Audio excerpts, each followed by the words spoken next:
Hi, my name is Tiffany, and this is The Balanced Life, Redefine Success, Redefine Fail. And today we're going to talk about lifestyles of the rich and famous. Start to live it. This video is, I was sitting on my couch earlier today, and I was thinking about how people talk about they want to be rich and famous. And when I was actually a teenager, I used to say, I would love to be rich but not famous. And the reason for that was I would see people on TV, and this was like in the 90s, late 80s, early 90s, and I would see famous people, and they were constantly hounded by the paparazzi. And they had people, this was before social media, but they would have people with the tabloids and all this staring at them, watching everything, trying to catch them with their finger up their nose, trying to catch them celebrities without makeup. And I thought, I don't want to live the kind of life where I have to be on all the time. So I would like to be rich, but not famous. But what does rich mean? Well, for me, when I was younger, my definition of rich was a house with central air. That was one of the things. Being able to go out to eat a couple times a month. I considered that something rich people did. I used to think they were very important. They always had to have pagers, or when they were eating dinner, somebody would come over and say, "Sir, you have a phone call at the restaurants." Somebody always in demand. So I started moving my life in that direction. And what happened was I got burned out, because rich and successful, meaning always being available in the 21st century with, a phone that's always clipped to you, I had no life. But since I had defined success that way in my head, I was tugging between time with family, which was real success, and what I had perceived to be success. Incidentally, I did have central air. I do have central air. Even though I live in a house that's over 100 years old, I'm blessed. I have central air. That was a big thing for me. But lifestyles of the rich and famous, here's what I want you to think about as you think about how you could live as someone rich and famous, because you can do it a lot sooner than you actually think. What is wealth? Well, for me, wealth is freedom. Wealth is the ability to do things that you would like to do. So if going on vacation once a year is wealth for you, go watch my videos that I have on the allocated fund, where you put money aside each month, and then you draw from that once a year or every 15 months or every 24 months to do those kind of things. So like my husband and I would like to take a trip to Israel with a man named Perry Stone, he's a Christian teacher. And he's been to Israel dozens and dozens of times. I think something like 40 times or 30 times. And he teaches about Hebraic stuff there and has these really great tours. And we'd love to go with him. And it'd be like $10,000. And when we were talking on vacation a couple weeks ago, him and I were on vacation for our anniversary, we said, you know what? We've been talking for 22 years about wanting to do this. Let's just start putting aside $100 or $200 at regular intervals and start earmarking it just for that. And see once, look in a year or two and see how close we are, what we can do. Because if we don't start to do it, we're never going to do it. So freedom is being able to go on vacation. That is freedom for me. That is being rich. Having choices.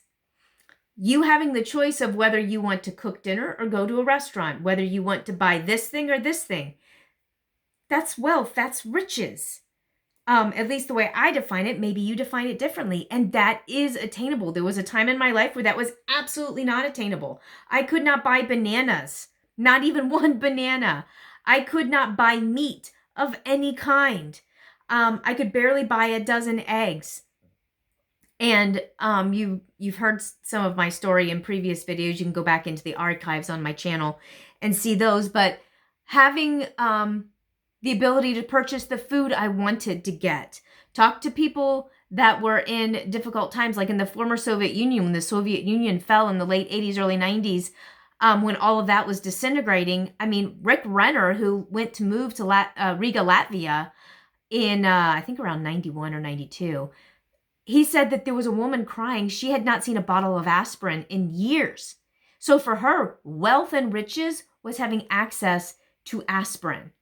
The way we define wealth and riches in our society is different from other societies. But what is your personal definition of being rich and famous.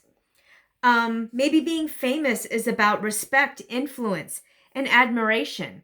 Why do we think we need to have the respect, influence, and admiration of people on videos and not try to get it in people that are close to us? I make these videos, but a lot of this stuff I've already shared with my own kids, and I'm sharing it with other people. I share this kind of information with anybody who's interested in hearing it. I don't care if it's one person sitting somewhere waiting at the airport waiting to go somewhere.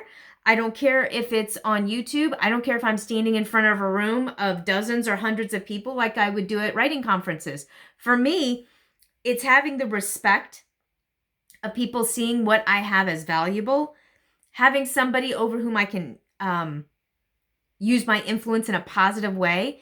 And admiration, I don't mean people like fawning over me, but people saying, you know what, she's a good person. She's a positive person. She makes a positive impact in my life. That's what I mean by admiration. I don't mean like worship or whatever. So could you live a rich and famous lifestyle by that definition? I'm living it now. You can too. And that's part of the purpose of this channel is I want to help people to find and define what success looks like for them and put together a plan to get there.